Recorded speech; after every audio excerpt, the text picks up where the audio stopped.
Water features are always a big draw at Canada Blooms, and we've had some really amazing water features over the years.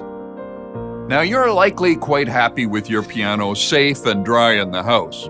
So here are some other ideas for adding water to your outdoor space.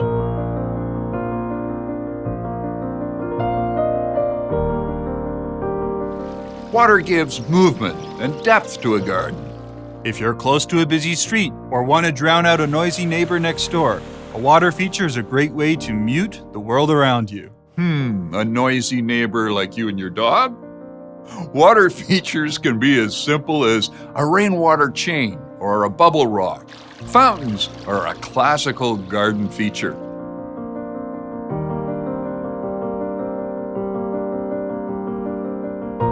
The number one addition you can make to your garden to increase biodiversity is water. That's why a pond is a wonderful garden feature. Water supports frogs, dragonflies, fish, songbirds, and more.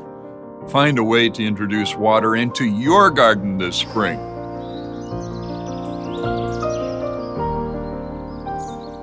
There's more to learn and be inspired by at CanadaBlooms.com.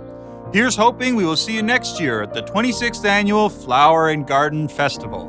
Until then, we invite all of you to make Canada bloom right in your own garden. Share photos of your garden online with the hashtag CanadaBlooms. Happy gardening, everyone!